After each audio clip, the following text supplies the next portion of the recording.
आज का जो टॉपिक है वो किस्मत के ग्रह का। जो आपकी किस्मत का ग्रह कौन सा है कुंडली में, उसको देखना सीखेंगे कि हमको किस्मत का ग्रह देखना कैसे है और उसकी प्रिकॉशंस क्या रखनी है। प्रिकॉशंस को ज्यादा वैल्यू दीजिए, प्रिकॉशंस ही कर लेंगे तो बहुत से रेमेडी करने से बच जाएंगे। और लाल किताब में कुछ पंक्तियां लिखी गई हैं, जैसे पेज नंबर 5 पे आप पढ़ेंगे, याद रहे ना रहे मगर ख्याल जरूर रहे कि मनुष्य बंधा खुद लेख से अपनी, लेख विधाता कलम से हो, कलम चले खुद कर्म पर अपने, झगड़ा अकल ना किस्मत हो। अब इसका इसको हम ब्रीफ में डिस्क्राइब करने की कोशिश करते हैं। जैसे मनुष्य अपने लेख में खुद ही बंधा हुआ है, क्योंकि यदि ऐसा नहीं होता तो बच्चा जन्म लेते ही क्यों मर जाता है ना। किसी किसी के साथ ये घटना हो जाती है। उसने तो कभी पृथ्वी पर आकर कोई कर्म तो किया ही नहीं, मगर फिर ऐसा क्यों हुआ, उसकी मृत्यु क्यों हुई। मतलब पिछले जन्म का कोई तो लेखा जोखा होगा, जो विधाता ने उसका लेख अपनी कलम से लिखकर ही भेजा है या भेजता है। उसी कलम को यदि अपने कर्मों के अनुसार चलाएंगे तो तरक्की होगी। मतलब एक एग्जांपल लेते हैं, जैसे किसी के होरोस्कोप में गवर्नमेंट जॉब का योग है मान लें, और व्यक्ति कर्म ही नहीं करेगा तो फल कैसे मिलेगा। मतलब अपनी बुद्धि का प्रयोग नहीं करेगा, और कहीं ना कहीं एक गवर्नमेंट जॉब को पाने के लिए उसको एक फॉर्म फिल करना पड़ेगा। वो फॉर्म जब तक फिल नहीं करेगा, मतलब कर्म नहीं करेगा, तो उसको कहीं ना कहीं उसके रिजल्ट मिलेगा नहीं, मतलब गवर्नमेंट जॉब कहाँ से मिलेगी। तो इसी पंक्तियों में ये राज छुपा हुआ है। इसलिए कहते हैं किस्मत और अकल का झगड़ा नहीं होना चाहिए, दोनों का सामंजस्य होना बिल्कुल जरूरी है। नेक्स्ट टॉपिक पे आते हैं। जैसे उसी के नीचे लिखा हुआ है कि जब हम स्टडी करते हैं लाल किताब की, तो हमको ये बिल्कुल मालूम होना चाहिए कि हमको क्या करना है क्या नहीं करना है।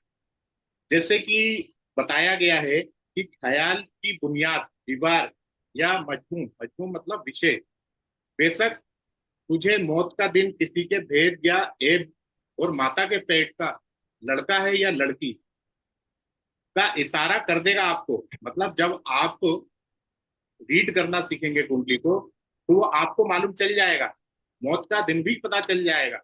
मगर इसको डिस्क्लोज नहीं करना है। जिस व्यक्ति ने इसको डिस्क्लोज किया, तो लाल किताब में सीधा सीधा लिखा हुआ है कि उसे खून की बीमारी होगी, मतलब कोड़ तक कह दिया है। तो इस चीज को डिस्क्लोज नहीं करना है जज्बात में आके कभी भी। दुनिया में अगर इलाज है तो सिर्फ बीमारी का, मौत का कोई इलाज नहीं है। ये ज्योतिष जो इल्म है, ये हर चीज को जानने की क्षमता रखती है।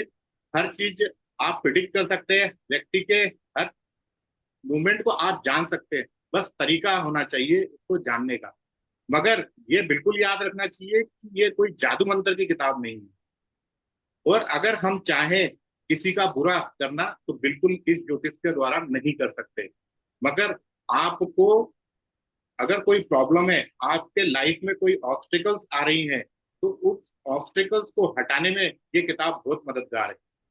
सिंपल, उसी 5 नंबर पेज में ही लिखा हुआ है, जिसको मैं थोड़ी सी आसान तरीके से आपको समझाने की कोशिश करता हूँ। और अपने बचाव के लिए आप रेमेडी यूज कर सकते हैं, किसी को नुकसान पहुंचाने के लिए तो बिल्कुल भी नहीं कर सकते। तो जो ये चीज बोलता है कि मैं ये कर दूंगा मैं वो कर दूंगा, ब्रह्मा नहीं बनना है। हम एस्ट्रोलॉजर हैं, एस्ट्रोलॉजर की तरह हमको गाइड करना है अगर हमारे पास कोई क्लाइंट आता है। जैसे कि बोला गया है लाल किताब में कि अगर कोई नदी बह रही है और उसमें पत्थर आ गए, जिंदगी की नदी बह रही है और उसमें कोई पत्थर आ गए, मतलब ऑब्स्टिकल्स, तो उस पत्थर को हटा के उस पानी के फ्लो को प्रॉपर कर सकते हैं, उपाय और प्रिकॉशंस के जरिए। ये लाल किताब सिखाती है। तो ये पंक्तियां मैंने बताए, उसके साथ आपको समझाने की कोशिश करी है।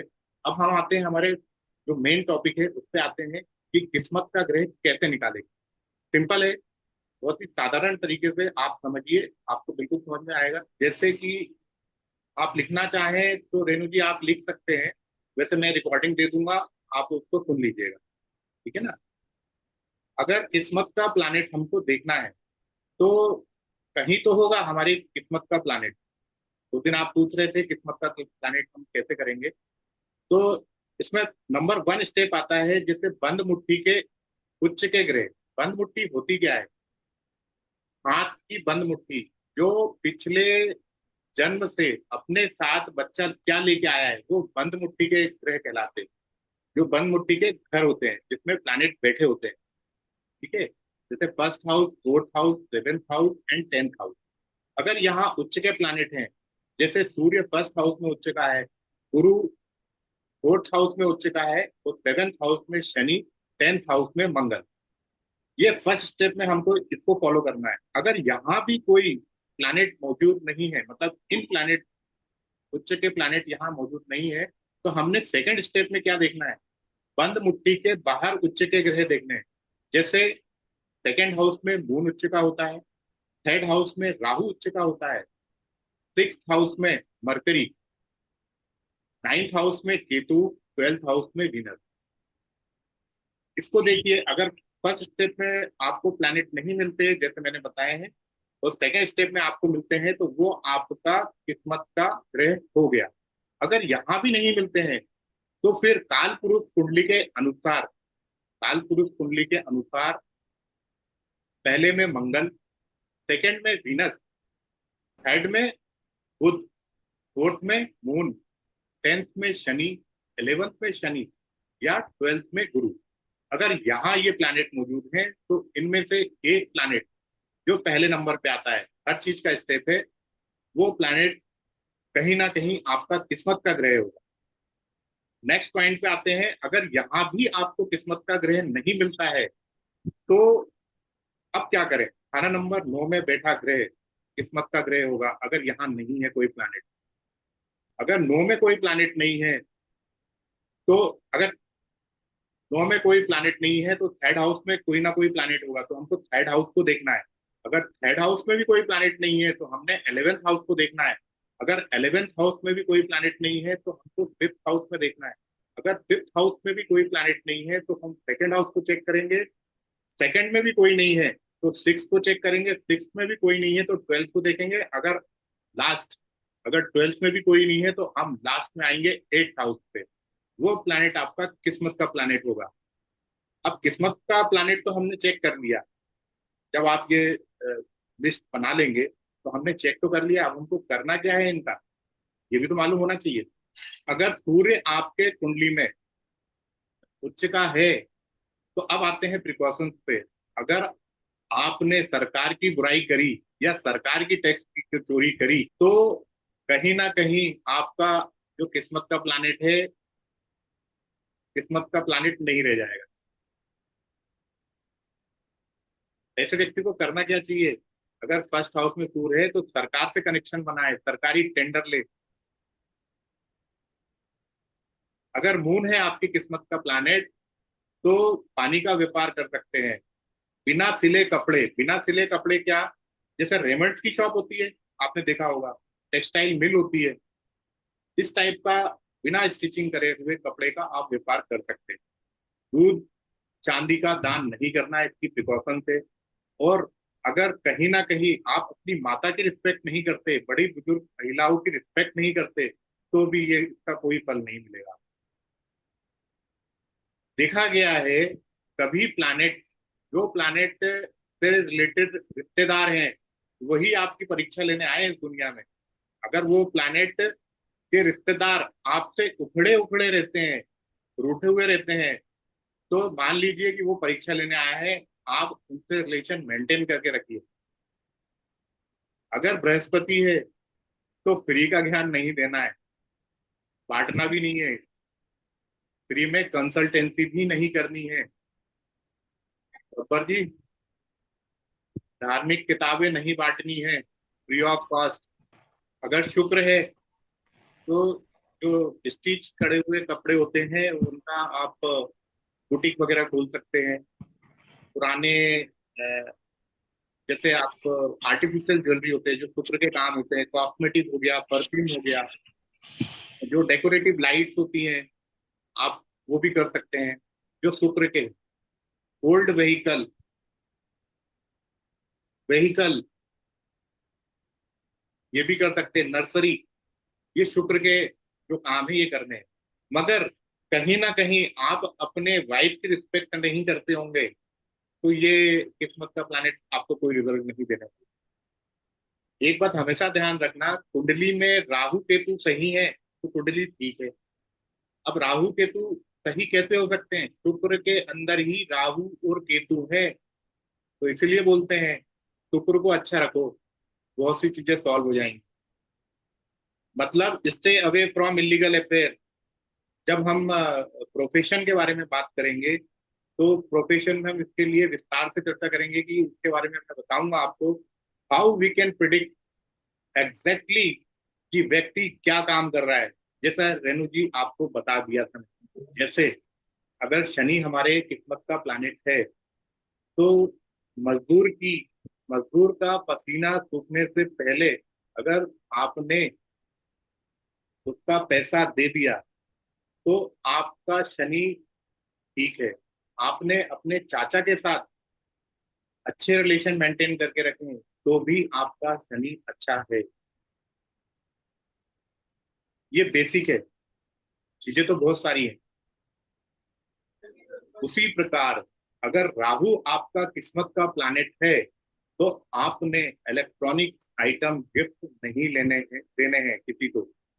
अगर मंगल है, 10वें भाव में आपका मंगल है किस्मत का प्लैनेट, तो आपने सबसे पहले मीठा नहीं दान करना है। दान मतलब लोगों को, मंदिर का दान नहीं बोल रहा हूं मैं आपको, धर्म स्थान का दान नहीं शामिल है इसमें। पता चल रहा है आप खूब मीठा बांट रहे हैं, खूब खून डोनेट कर रहे हैं, आपने पूरे उच्च के प्लैनेट का रिजल्ट जीरो कर दिया है। राहु, इन लॉस, वैसे भी इन लॉस से आपने आफ्टर मैरिज कोई भी इलेक्ट्रॉनिक आइटम नहीं लेने हैं, इवन नीले कपड़े भी। एक बहुत अच्छी प्रोडिक्शन बताता हूं आपको कि व्यक्ति शादी के बाद, तो ठीक है शादी के बाद कोई फंक्शन तो होता ही नहीं है आमतौर पर, होता है जब बच्चा पैदा होता है ना। तो बच्चा पैदा होता है जब वहां से नीले खिलौने आए, इलेक्ट्रॉनिक आइटम आया, या ब्लू कपड़े आए, तो वहीं से बोलते हैं लड़ाइयाँ शुरू हो जाती है परिवार। This is the basic concept, आप इसको समझिए। तो ये भी एक बहुत अच्छी प्रोडिक्शन है। कोई व्यक्ति शादी के बाद बोलता है मेरी शादीशुदा बिल्कुल जिंदगी खराब हो गई, आप उसको ये बताइए कि ऐसा कुछ तो नहीं हुआ। बाकी चीजें तो बहुत है प्रोडिक्शन के लिए। अगर शुक्र राहु के साथ मिल जाए तो भी शादीशुदा जिंदगी में ऑब्स्टिकल्स पैदा करता है। अगर आपने शादी जब भी होती है, शादी से पहले लाल किताब में उपाय दिए गए हैं, अगर वो रेमेडी करवा दी तो बहुत बढ़िया। शादी के बाद इतनी इफेक्टिव नहीं होती, मैंने करके देखी। कल मैंने आपको बताया था बुद्ध का भेद, बुद्ध के भेद के आगे मैंने जो मेरे को क्लास देनी थी वो मैं कर लूंगा। जितने भी व्यक्ति के जीवन में ऑब्स्टिकल्स आते हैं वो टिल 48 ईयर तक ही आते हैं ज्यादातर। तो जैसे ही राहु का पीरियड खत्म हुआ, उससे पहले शनि का आता है। तो इन प्लैनेट का पीरियड जैसे ही खत्म होता है ना, तो आदमी थोड़ा सा सुकून में आ जाता है। क्लियर? तो किस्मत का प्लैनेट बताया मैंने आपको, उसके आपको कौन कौन से व्यवसाय कर सकते हैं। कल की जो क्लास मैंने बुद्ध का भेद बताया था, ताकत का पैमाना, उसको भी मजबूत रखना है अपन को उस प्लैनेट को। कल से हम हमारी जो क्लास चलेगी वो 2 से 3 घंटे चलेगी और कंटिन्यू चलेगी। इस मैंने क्लास खत्म कर, है ना। जो बेसिक चीजें थी लगभग लगभग मैंने आपको बता दी, और जो बेसिक बची हुई है वो कल 1 घंटे में पूरी हो जाएंगी। उसके बाद एडवांस लेवल चालू करेंगे।